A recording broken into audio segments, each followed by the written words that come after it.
Yan, today's cooking tayo. Ang mujadra. Mujadra, ito, yung brown lentils. Ito ang rice.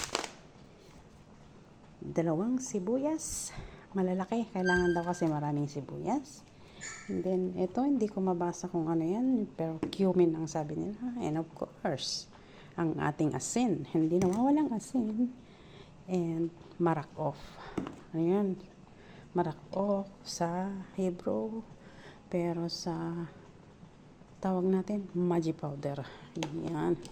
And of course, ang ating oil. Andyan na siya. Prepare natin yan. Nakain. Tad-tad siya ng malalaking bilog. Ano ba yan sa English? Slice it with ring, sabi ng amo ko. Kaya, ayan. Ito na, umpisa na tayo sa pagtadtad ng sibuyas. Ang aming mujadra rice. Ang kanin na may ulam na. This is it. Taran! Ito na po yung outcome ng aming mujadra. Ayan. Luto na siya. Ayan. Kanin na may lentils at sibuyas. Yan yung sibuyas niyan lalaki. Ang kanin na may ulam na. Yan, ito na siya.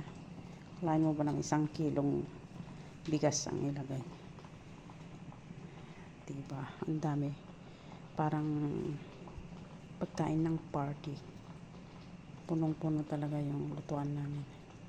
Meron din itong sibuyas, yung malalaki yung sibuyas, yung slice na yan siya. Sarap, diba? Yan ang aming mujadra. Hindi siya,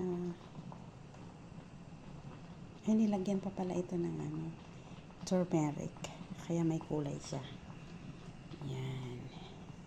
Kulang yung pinakita kong ingredients, pero nagdagdag kami ng ingredients to look it nice. Yan, isang recipe namin ngayon itong Friday. Mujadra. Diba? Ang sarap. Done na yan.